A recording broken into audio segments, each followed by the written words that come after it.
Hello everyone, आप सभी का स्वागत है आपके इस चैनल सेज फाइनेंशियल एकेडमी पे। आज हम लोग बहुत ही इंफॉर्मेटिव टॉपिक पे बात करने वाले हैं। क्या एनआरआई और पीआईओ इंडिया में प्रॉपर्टी परचेज कर सकते हैं? इसके रूल्स एंड रेगुलेशन को समझेंगे, जानेंगे इंडिया का लॉ क्या बोलता है और डिटेल्स में इस पे डिस्कस करेंगे। तो चलिए स्टार्ट करते हैं।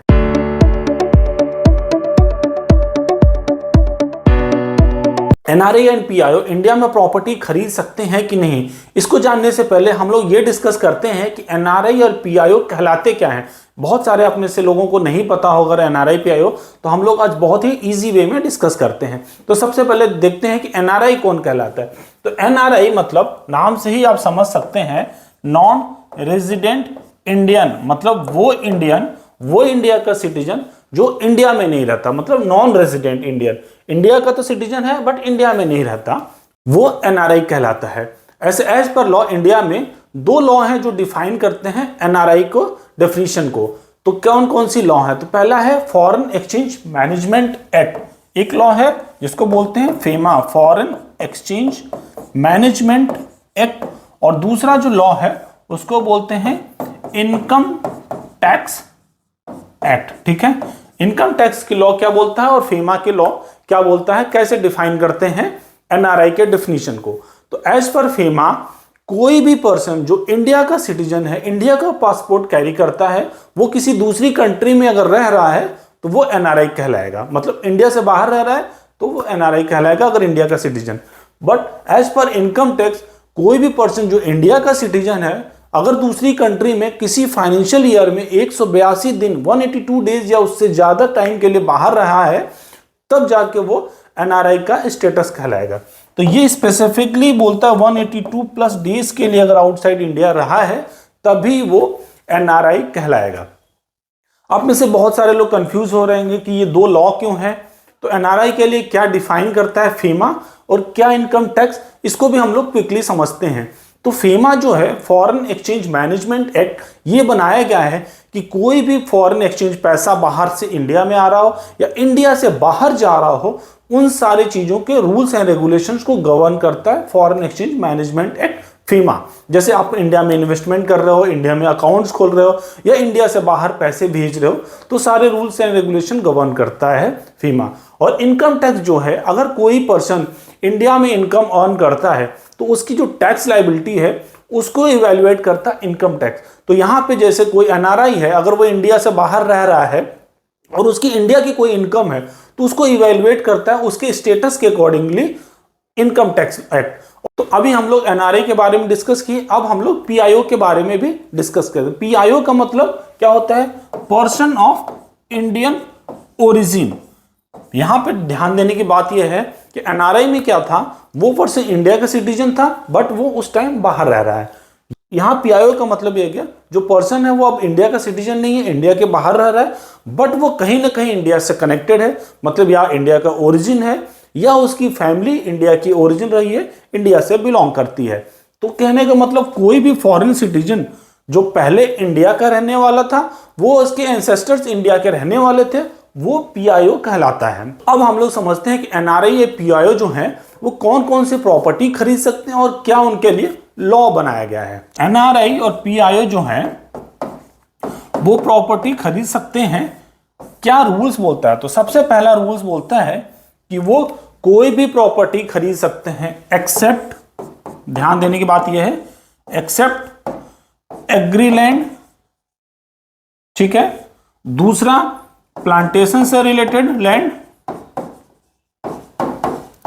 और तीसरा फार्म हाउस, कोई भी फार्म हाउस से रिलेटेड लैंड होगा। ये तीनों से रिलेटेड कोई भी अगर लैंड हो तो वो परचेज नहीं कर सकता। वो normal residence property, commercial property को परचेज कर सकता है, चाहे वो एनआरआई है चाहे पीआईओ। ये स्ट्रिक्टली वो परचेज नहीं कर सकता, वो एक्वायर नहीं कर सकता। ठीक है, ये क्लियर हो गया। तो दूसरे रूल में अगर कोई एनआरआई पीआईओ प्रॉपर्टी खरीदना चाहता है रेजिडेंशियल या कॉमर्शियल, तो वो पैसा जो बाहर से आ रहा है वो बैंकिंग चैनल के थ्रू ही आना चाहिए और ट्रस्टेड सोर्स से। मतलब ये नहीं है कि कहीं से भी पैसा आ जाए, तो पहला ये है कि बैंकिंग चैनल से आना चाहिए और ट्रस्टेड सोर्स से। तो ऐसा ना हो कि इलीगल मनी है और वो पैसे को यहाँ इन्वेस्ट कर रहा है, तो वो नहीं होना चाहिए। और ना ही वो फॉरेन करेंसी कैरी कर रहा हो और उसको डिपॉजिट करके वो परचेज करना चाहता, या ट्रैवलर चेक। तो ये ध्यान देने की बात ये है कि फॉरेन करेंसी या ट्रैवलर चेक भी अलाउड नहीं है। तो प्रॉपर वो बैंकिंग चैनल से पैसे आएंगे और वही ट्रस्टेड सोर्स से जो इन्वेस्ट करके वो प्रॉपर्टी खरीद सकता है।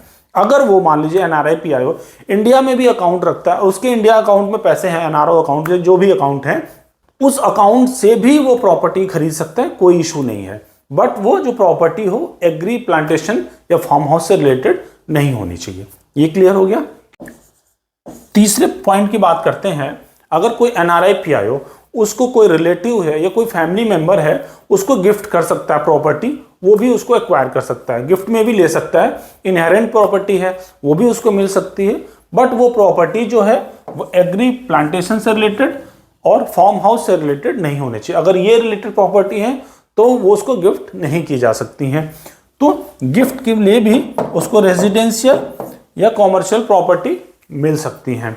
अगर कोई, चौथा पॉइंट पे भी हम लोग डिस्कस करते हैं, अगर कोई एनआरआई पीआईओ अगर स्टेटस से पहले, एनआरआई पीआईओ के स्टेटस से पहले अगर वो कोई एग्री प्लांटेशन या फार्म हाउस से रिलेटेड प्रॉपर्टी ओन करता था तो वो कंटिन्यू हो सकते हैं, उसके नाम पे रह सकती हैं। बट वो स्टेटस के बाद से कोई नई एग्री प्लांटेशन या फार्म हाउस से रिलेटेड लैंड या प्रॉपर्टी वो एक्वायर नहीं कर सकता है। तो पांचों पॉइंट की बात करते हैं कि कोई एनआरआई पीआईओ और उसके पास अगर एग्री या प्लांटेशन या फार्म हाउस से रिलेटेड प्रॉपर्टी है तो वो सेल आउट करना चाहता है, वो सेल आउट कर सकता है। बट वो उन्हीं पर्सन को कर सकता है जो रेजिडेंट इंडियन है, मतलब जो इंडिया का निवासी है और इंडिया में ही रहता है। एक लास्ट पॉइंट को भी डिस्कस करते हैं हम लोग, छठवां, कि अगर कोई एनआरआई पीआईओ और उसकी जो भी रेजिडेंशियल या कॉमर्शियल प्रॉपर्टी है और उसको सेल आउट करना चाहता है, बाहर भेजना चाहता है, तो उसके लिए क्या फेमा रूल्स बनाता है। तो सबसे पहले फेमा, एज पर फेमा और इनकम टैक्स, वो पर्सन बेच सकता है प्रॉपर्टी अपनी, सेल आउट करके प्रॉपर्टी के पैसे को बाहर लेके जा सकता है। पहला, वो जो प्रॉपर्टी की वैल्यू उससे ज्यादा का ना हो, दूसरा उसने टैक्स पे किया हो, और तीसरा जो फाइनेंशियल ईयर में है वो $1 मिलियन से ऊपर का पैसा नहीं लेके जा सकता। तो जो रूल्स हैं कि जो भी एनआरओ में अकाउंट में पैसा है, प्रोसीड्स हैं, जो उसने चाहे डोमेस्टिक इनकम की रही है या उसने सेल आउट करके पैसा निकाला हो, वो पैसा $1 मिलियन से ऊपर एक फाइनेंशियल ईयर में बाहर नहीं लेके जा सकता। अगर उसको ऐसा कुछ रिक्वायरमेंट है तो उसको प्रायर आरबीआई अप्रूवल लेनी होगी। तो ये सारे रूल्स हैं कि कौन एनआरआई पीआईओ है, उसके लिए क्या रूल्स हैं प्रॉपर्टी खरीदने के लिए। होप आपको ये जो डिटेल्स हैं काफी इंफॉर्मेटिव लगी होगी। अगर आपको इन्फॉर्मेटिव ये वीडियो लगी हो तो प्लीज कमेंट करके बताते रहिए, और साथ ही साथ आप लाइक और सब्सक्राइब भी करते रहिए। Thank you everyone.